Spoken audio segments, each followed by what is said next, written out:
आओ तुम्हारा परिचय घी, गुड़ और शहद देने वाले एक विचित्र वृक्ष से करवाएं। उत्तराखंड के पहाड़ी इलाकों में एक ऐसा वृक्ष पाया जाता है जो घी, गुड़ तथा शहद देता है। इसके अलावा यह वृक्ष फल, औषधि, जानवरों के लिए चारा, ईंधन और कीड़ों व चूहों को मारने के लिए कीटनाशक भी उपलब्ध कराता है। इस पेड़ के बीजों से घी की तरह का इतना तैलीय पदार्थ निकलता है कि एक अंग्रेज ने इसका नाम ही घी वाला वृक्ष, इंडियन बटर ट्री, रख दिया। स्थानीय लोग इसे चूरा कहते हैं। यह अमूल्य वृक्ष कुमाऊं एवं पिथौरागढ़ जनपद तथा भारत नेपाल की सीमा पर काली नदी के किनारे 3000 फीट की ऊंचाई तक पाया जाता है। अब वहां उसे ज्यादा तादाद में उगाने का प्रयास किया जा रहा है। यह वृक्ष वहां की जलवायु में ही पनपता है, अतः वहां के लोगों के लिए यह कल्प वृक्ष के समान है। उन इलाकों में लोगों के लिए घी का यही एकमात्र साधन है। जिसके पास फल देने वाले 3-4 च्यूरा वृक्ष होते हैं, उसे साल भर बाजार से वनस्पति घी खरीदने की जरूरत नहीं पड़ती। उन वृक्षों से वह गुड़ और शुद्ध शहद भी प्राप्त करता है। यह वृक्ष छायादार और फैला हुआ होता है। इसके फलने फूलने का समय अक्टूबर से जनवरी तक होता है। जुलाई अगस्त में इसके फल पक जाते हैं। पके हुए फल पीले रंग लिए हुए, खाने में काफी स्वादिष्ट, मीठे तथा सुगंधित होते हैं। वातावरण में फैली इस फल की मीठी महक से ही मालूम पड़ जाता है कि च्यूरा पकने लगा है। गांव के लोग इन फलों को बड़े चाव से खाते हैं और एक भी बीज फेंकते नहीं हैं। इस वृक्ष पर फल काफी होते हैं। पके फलों से बीजों को आसानी से इकट्ठा करने के लिए वे कभी कभी बंदरों एवं लंगूरों को वृक्षों से फल खाने देते हैं। बंदर फलों के बाहरी भाग को खाकर बीजों को फेंक देते हैं, जिन्हें जमीन से बीनकर इकट्ठा कर लिया जाता है।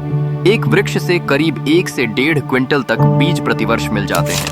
GHEE ये बीज स्थानीय लोगों के लिए काफी उपयोगी होते हैं। इन बीजों के छिलके निकालकर अंदर के भाग को धूप में या हल्की आंच पर सुखाकर पीस लिया जाता है और पानी में उबाल लिया जाता है। कुछ देर उबालने के बाद इसे ठंडा होने के लिए रख देते हैं। ठंडा होने पर घी, मक्खन की तरह का खाद्य पदार्थ पानी की सतह पर तैरने लगता है। इसे कपड़े से छानकर अलग कर लिया जाता है। च्यूरा घी देखने में वनस्पति घी की तरह सफेद दिखता है तथा साधारण ताप पर ठोस होता है। स्थानीय लोग इसी घी में पूड़ी, हलवा एवं अन्य पकवान बनाते हैं जो अत्यंत स्वादिष्ट और हानि रहित होते हैं। यह घी गाय भैंस के घी से काफी मिलता जुलता है।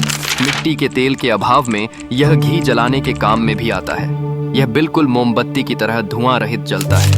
यही नहीं, जाड़ों में जब हाथ पैर तथा होंठ ठंड से फटने लगते हैं या गठियावात हो जाता है, तब स्थानीय लोगों के लिए च्यूरा घी एक अचूक दवा का काम करता है। वे इसी घी को गर्म कर धूप में मालिश करके रोग का उपचार करते हैं।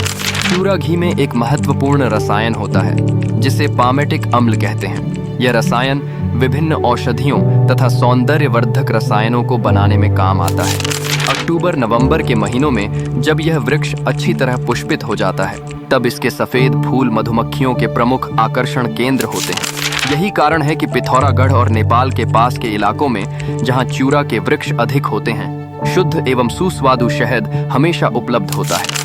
यदि मधुमक्खी पालन गृहों को इन्हीं वृक्षों के पास रखा जाए तो शहद सुगमता से मिल सकता है, परंतु इसके लिए बाकायदा वैज्ञानिक तकनीक अपनानी पड़ेगी। जब ये च्यूरा वृक्ष पुष्पित होते हैं, तब स्थानीय लोग इन पर चढ़कर बड़ी सावधानी से डाली को हिलाकर फूलों का रस बर्तन में इकट्ठा कर लेते हैं और इसे छान व उबालकर गुड़ प्राप्त कर लेते हैं। यह गुड़ देखने खाने में बिल्कुल गन्ने के रस से बने गुड़ जैसा ही होता है। लोग इसे औषधि के रूप में भी प्रयोग में लाते हैं। फूलों के रस से बना यह अनोखा गुड़ नेपाल और पिथौरागढ़ के उन्हीं इलाकों में मिल सकता है जहां च्यूरा के वृक्ष होते हैं, क्योंकि इसका जितना उत्पादन होता है वह सब स्थानीय स्तर पर ही खप जाता है।